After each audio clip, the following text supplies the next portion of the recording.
Yo, what's going on guys? It's Res, and thank you for clicking on this video. Next, I want to start a series where I'm going to talk in depth about each of the new Wonderlands classes that are coming out. Obviously, the game is still a little ways away, so we don't have a bunch of information on them, but I hope these little videos are going to tie us over to the launch of the game and help you decide which character you want to pick when the game comes out. Now, just like Borderlands 3, I would imagine they probably are going to have skill tree generators on their website before the game comes out, again, so you can tinker with it more. So I'm definitely going to be posting videos on that, so be sure to stick around if you guys would like to see that on top of these videos that I'm going to be posting in the next couple days. Also, there's 2 more classes that need to be announced as well, and I will obviously post videos on those once they get announced. So if you guys do enjoy or found this helpful, consider doing all the normal YouTube stuff. It really helps me out and our community grow by getting these videos out there for everyone to see. I truly appreciate it. All right, so we're going to start this video with the Clawbringer. This is probably the class I'm most excited for right now that they've shown off.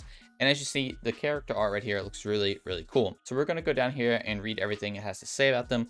Clawbringers are faithful warriors who bring down thunder and flames upon their enemies with a spectral hammer alongside their fire-breathing wyvern companion. The Clawbringers are an order of warriors who seek to bring heroism to the Wonderlands through fire and thunder. While it has long been rumored that the Clawbringers are born with dragon blood in their veins, our legal scholars can neither confirm nor deny such a blatant heresy. You know what? Let's just talk about the game mechanics. All right, so as you see there, this class is going to be really heavily focused on incendiary and shock damage, essentially, you know, from the Borderlands universe. But obviously it was saying fire and thunder in this, but I assume it's going to be the exact same way. Obviously incendiary is going to do more to flesh enemies, or excuse me, fire, and then thunder is going to do more to, you know, shielded enemies. I assume it's going to work the exact same way, so it's going to be a good balance here. They might be a little weak against armor, but you also have your companion as well that can fly around and also, you know, shoot fire on enemies as well, which is really cool. All right, so class information. Clawbringers focus on fire and lightning damage. The Clawbringer's dragon ore empowers the whole party with additional fire damage and more. They can either throw their spectral hammer at enemies to deal sizzling lightning damage or slam it down on the ground and create a massive fire nova.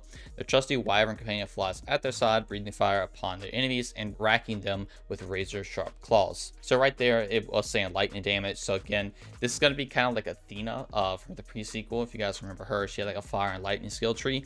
I imagine this is going to be kind of the same thing, and that one was pretty good in the pre-sequel, so I imagine this is also going to be good. But on top of that, as you see here, you also have your wyvern companion that we already went over, but this is going to be able to shoot fire and actually, you know, melee enemies as well. So imagine there's going to be a whole skill tree about your wyvern companion as well. And then if they do like the Borderlands round, have 3 skill trees, I'm not exactly sure what the third might be for this class. Maybe it's like a just hammer action skill focus build, because they really want you to play into the hammer, because obviously we're saying you could throw it and smash it, which is really cool. And then they have the character right here. Again, looks really cool. And again, if you remember, there are going to be multiple different types of things you can equip in this game, like amulets and stuff, that are probably also going to help. I assume they're going to be like class mods, so I wonder what the Clawbringer is actually going to have. And if you remember, you're going to be able to like pick your main class on top of having a subclass as well, to kind of get the stuff. And what it seems like is that when you pick a main class, you're also going to get some additional benefits. Like the Clawbringer just has a companion where the other ones don't. Once we get later into the other videos, you'll also kind of understand what I'm talking about. All right, so if you actually come take a look at the trailer, this one is actually specifically talking about the Clawbringer right here. And as you see, like they really are playing into the hammer theme. Then obviously you get your companion as well. But as you see, this is going to be their like smash thing. I assume this is their action skill.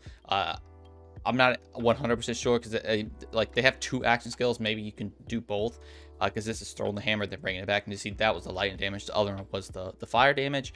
So I think honestly the hammer come back is probably going to be the most fun thing, but there might be 2 separate skill trees because of the fact that there are 2 different action skill based things. So I imagine it's probably going to play into both, on top of the incendiary shock skill tree, which you can kind of go into to help the action skill tree. And then probably a companion skill tree is probably what I'm guessing. So this is definitely like a mixture of like black and like a melee character. It's really interesting. I'm not 100% sure, but I really do like this, and this is definitely what I'm most excited for. So let me know what you guys think about the Clawbringer. After watching this, has this made you want to play it? Are you still probably going to play another character? And let me know what character type you're going to try to create at in-game, because obviously, like I said, you can have 2 different character types. You know, your main, then you can like get some benefits from another class. Somehow they explained it. And then obviously any character can use any weapon. So I'm excited to see the crazy combinations. I'm super excited for the builds that are going to be coming out. out. And obviously, like I said, if you guys would like to see all that, be sure to stick around because I'm going to be posting a ton of content on this game. But be sure to stick around for the next videos to come out. I'm going to be going over the other 3 that we already know, and then eventually again, once we get the final 2 classes, I will go over those as well. But thank you all so much for watching, and I'll see you in the next one. Peace.